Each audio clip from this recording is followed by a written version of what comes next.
No, oh, it's recording now? No, no, no. So I'll get started then? Yeah. Okay. Well, look, I want to welcome everybody to the New York, New Jersey, and rest of the world Popular Assembly. So I'm going to start with a presentation basically about what we're trying to accomplish here and putting it into a historical context of similar mass movements. So I'm going to talk about mass organization demands and the mass strike. Basically, why do we need a popular assembly? Why do we need common demands? And how does this relate to the growing mass movements that have occurred? What are the lessons of history from what people have called the mass strike process? Now, mass strikes first occurred over 100 years ago during the lead up to the first Russian Revolution, the revolution that occurred in 2005, not the successful one in 1917. And one of the participants, active participants in that movement was Rosa Luxemburg, who studied the process and wrote a pamphlet about it, originally in German, The Mass Strike, Political Party and the Trade Unions, which is available on the internet for free in English. And she put forward several generalizations that are relevant to our present situation. Mass strikes occur when a social crisis has made ordinary methods of struggle impossible. So a mass strike is an unlimited spreading strike involving workers of an entire city, a region, or a country. So it's unlimited. It's different than the one-day general strike that we know have occurred in many countries at many different times, because it's unlimited in time. Oh, could everybody mute themselves, Yeah, please? please mute yourself. Okay. Yeah. So it's also very different than a normal strike of teachers or factory workers in that it's not limited into who is participating.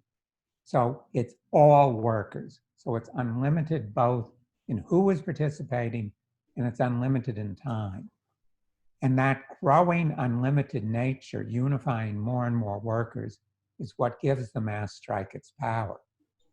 These are often triggered by outrageous repressive acts, by an assassination of a worker leader, a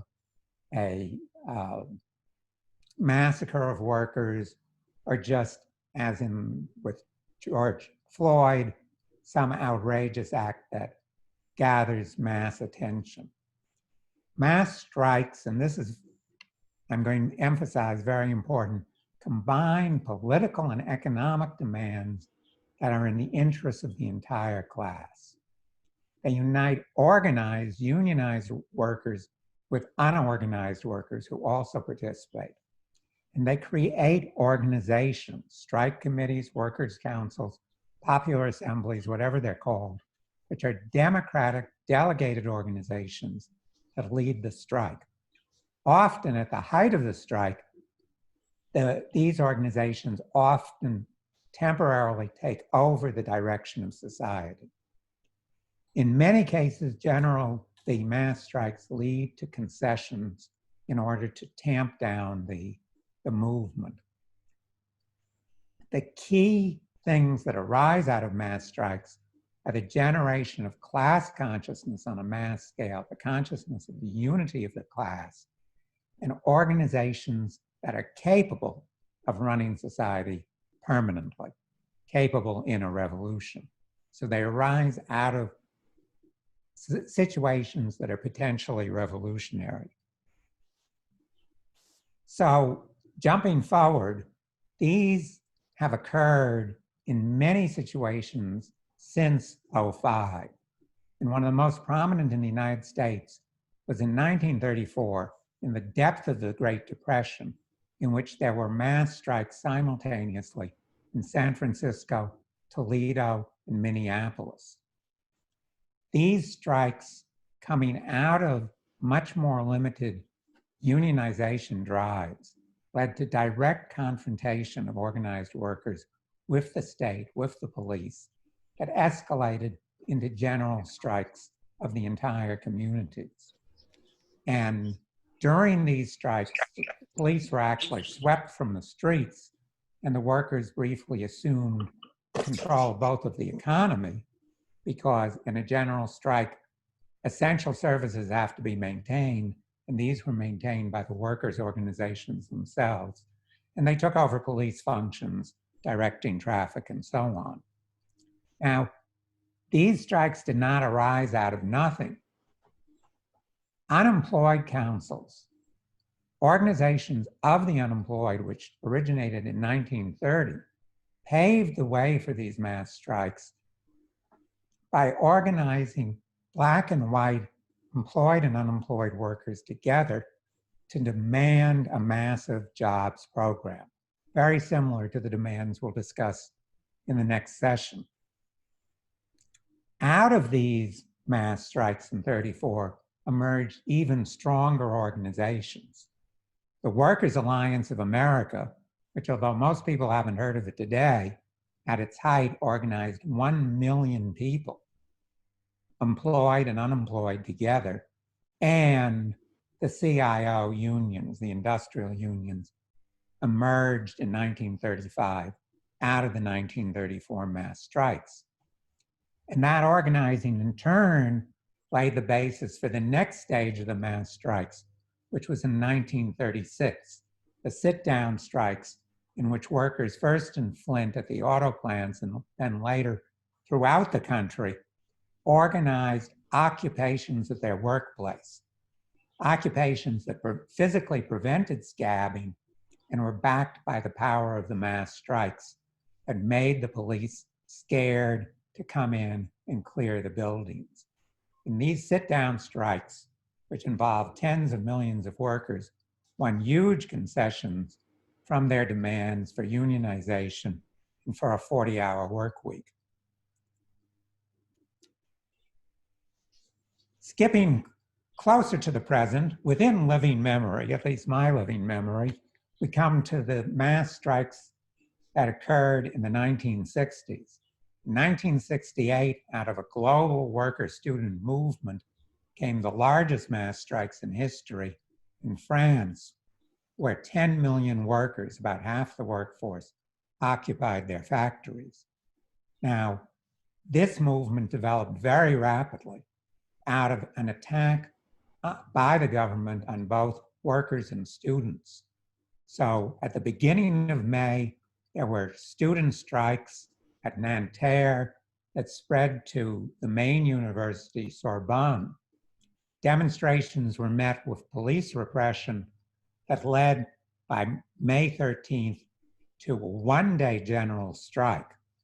And out of that one-day general strike came both the occupation of the Sorbonne and the same day the occupation of Sud Aviation, one of the leading aerospace factories. So as this graph shows, in the course of just a couple of weeks, the strikes became generalized throughout the country until 10 million workers were on strike, organized through common demands into centralized organizations, but not at the national level. Now, this did not lead to a revolution, although many people thought it was close, but it led to mass concessions. In the United States, the Columbia student strike, which I participated in, preceded these events by 1 week, and itself was preceded by the generalized uprising in the United States that followed the assassination of Martin Luther King. So again, the same pattern of repressive actions, mass upsurges, and then mass strikes developing out of those around common demands. Now, this wasn't just something that happened in the 20th century. And a more recent example in our neck of the woods was the 2011-2012 Quebec student strike. This strike lasted for an entire school year was in defense of the free higher educational system that they have in Quebec, and led again to mass confrontations with the police. At the height of the strike, the Quebec government in democratic Canada banned all demonstrations. And the students were able to call upon the support of the workers that came out in mass support and were able to clear the police from the streets of Montreal. And this led to a victorious strike in which they were able to defend a nearly free university system. But it's also important that in the 21st century, there have been several examples of near mass strikes, things that did not gel into mass strikes.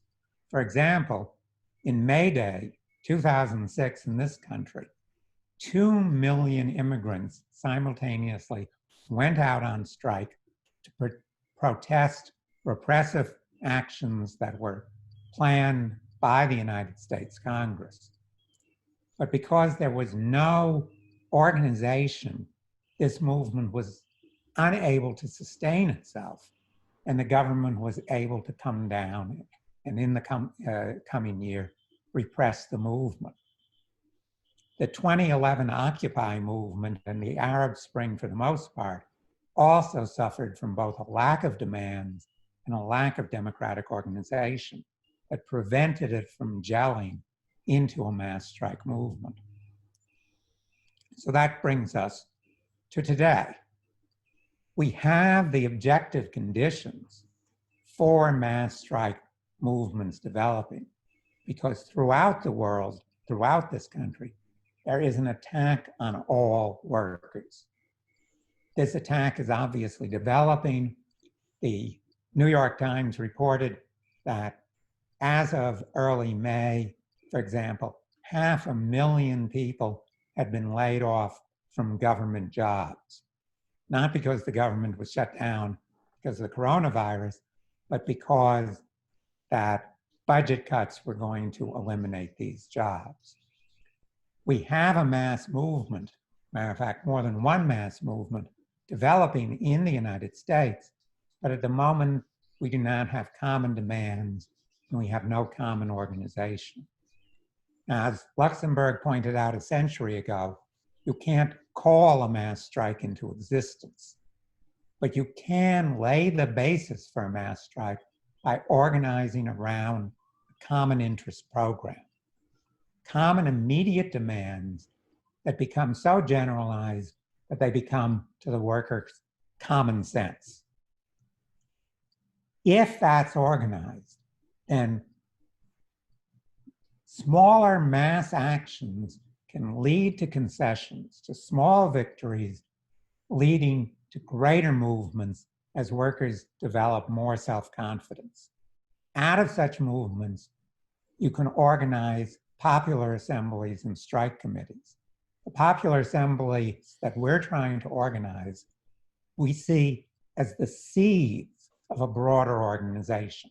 Obviously not the actual leadership of a mass strike that doesn't yet exist, but the seeds that can give rise more rapidly to such organizations as the mass movement develops, and to lead to the organization of multi-level committees at the regional and eventually the national level based on delegation for specific meetings. So the key thing that comes out of this is both the organizations and the development of mass class consciousness.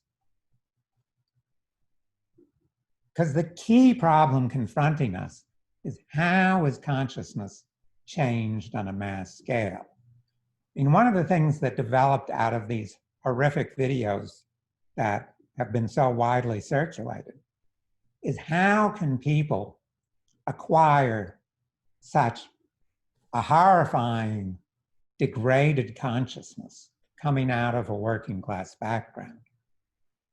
That's an extreme case of the sort of garbage that capitalism puts in the minds of so many people. It is the mass strike process, the process of unifying the class behind its own ideals and interests, that achieve class consciousness, that consciousness that people are members of a unified working class that has common interests and is capable of running society.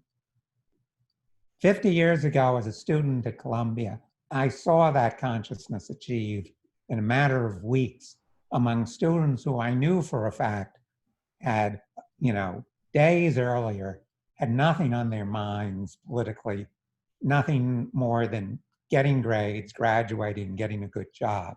But in the course of that mass movement, their consciousness was transformed, often on a lifetime basis, to see their interests as part of the interests of the entire class.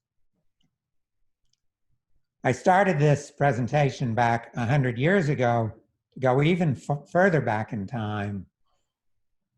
The founders of the workers' movement epitomized this idea of the production of mass consciousness, both for the production on a mass scale of this communist consciousness, what we would today call class consciousness, and for the success of the cause itself. The alteration of people on a mass scale is necessary, an alteration which can only take place in a practical movement, a revolution. This revolution is necessary, therefore, not only because the ruling class cannot be overthrown in any other way, but also because the class overthrowing it can only in a revolution succeed in ridding itself of all the muck of ages and become fitted to found society anew. So that's what we must do. So let's organize. Thanks.